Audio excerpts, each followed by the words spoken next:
World of Tanks is a free-to-play tank combat MMO built around short tactical battles and a grindy tech tree. There is no native macOS version, but you can still play it on a modern Mac. I used an M3 Max MacBook Pro with 36 gigs to test the various workarounds at my disposal. But before you choose which one you want, you'll have to get the game. To help you, we'll leave links in the description to where you can download it. Now let's get to the ways to play it. Here are the two methods that gave us best results. The first one is called Boosteroid, and it's the cheapest cloud gaming service that's actually any good. This is the most plug-and-play solution that we found. The main draw of Boosteroid and cloud gaming in general is that your machine doesn't matter so long as you can supply it with around 40 megabits of stable internet. You can crank up everything to max even in 4K, and you should be more than fine. Boosteroid is the easiest way to play World of Tanks at max eye candy without asking your Mac to do the heavy lifting. Even Wargaming, the company behind the game, points Mac players to it. In my tests, Boosteroid let me play it at 4K and with up to 120 streaming FPS. On a 60 megabit wireless connection, everything held just fine, with only minor visual compression during momentary lag spikes in my internet. The big win here is consistency. I got smooth tank handling, clean explosions, and none of the local setup drama. The trade-off is cloud reality. As mentioned, if your internet jitters, you'll feel it as input delay or compression blur right when you're trying to snap a shot. That said, we still consider Boosteroid to be the best, most balanced pick if you want plug-and-play quality on any Mac. All you have to do to start gaming is follow the link in the description, register for the service, and buy a subscription. Then just search for the game and click play.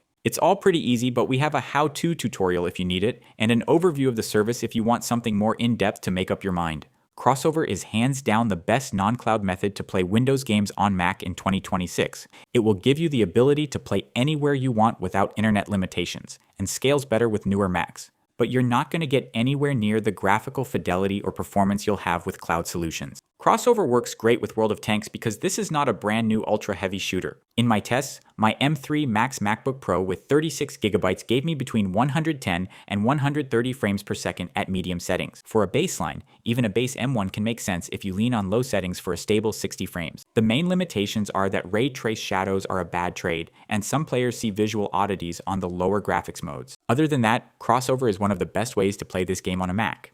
Also, with this method, you can use mods for single-player games, and there's a 14-day free trial. To use Crossover, click the link in the description, enter your email, and download the app. Then, after you install Crossover, you must click the Try Now option for the 14-day trial. If you need a longer tutorial, visit our video on that. Just note that the experience with Crossover can sometimes vary between updates, so don't be surprised if it suddenly starts to break the game. If this happens, check our site for the detailed instructions, or you'll have to research this on your own. Now here's one fix that some players may need to apply. If you notice strange missing or broken emblems and 3D styles while running standard or minimum graphics, switch over to the HD graphics option instead. That usually cleans up those visual glitches and makes the garage and tanks look correct again. Once this one is sorted, World of Tanks tends to behave nicely on Crossover, especially if you keep the visuals sensible.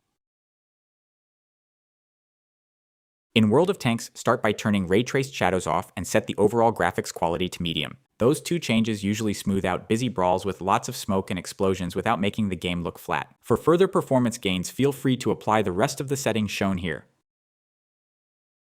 The other methods are a variation of this theme. GeForce Now is the best cloud solution with all the bells and whistles, but at double the price of Boosteroid, it's just not worth it, except for a handful of games which can use the latest and greatest effects. Like Boosteroid, it's very easy to use. You just need to register, get a subscription, download its app, and start the game from it.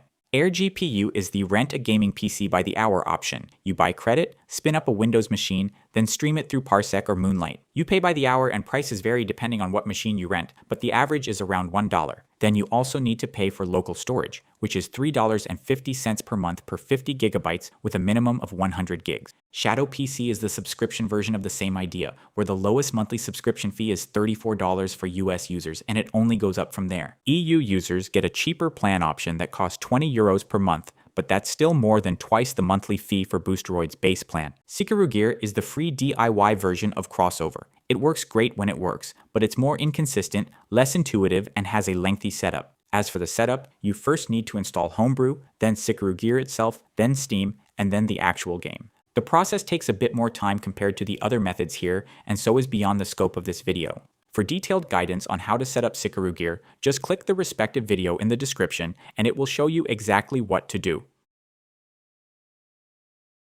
Boosteroid is the cleanest just play option for World of Tanks, and it's the one Wargaming explicitly points Mac players toward. You get strong image quality and high streaming headroom, as long as your internet is stable. GeForce Now is another solid cloud route, especially if you already live in that ecosystem, but be aware that the exact launcher and region availability can be quirky from time to time. Shadow PC and AirGPU sit in a different bucket. They're full cloud PCs. That means more setup, but also more control, since you install the game and manage it like a normal Windows machine. Just note that this flexibility is also reflected in their respective pricing options. If you want to stay local, Crossover is the practical answer. It can run fast on Apple Silicon, but you'll get the best results by keeping settings sensible and skipping ray trace shadows. Sikarugir is the free DIY cousin of Crossover. It can work, but it asks for patience and troubleshooting. I recommend this one only if you have patience and are dead set on not paying anything to play this game. My quick rule is cloud for maximum polish. Crossover if you don't want to be as reliant on your connection, and Shadow or AirGPU when you want a whole PC in the sky.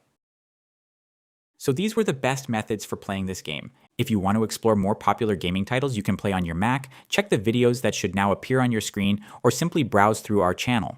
Also, if you found this content helpful, we'd greatly appreciate it if you liked the video and subscribe to our channel. Take care and see you in the next one.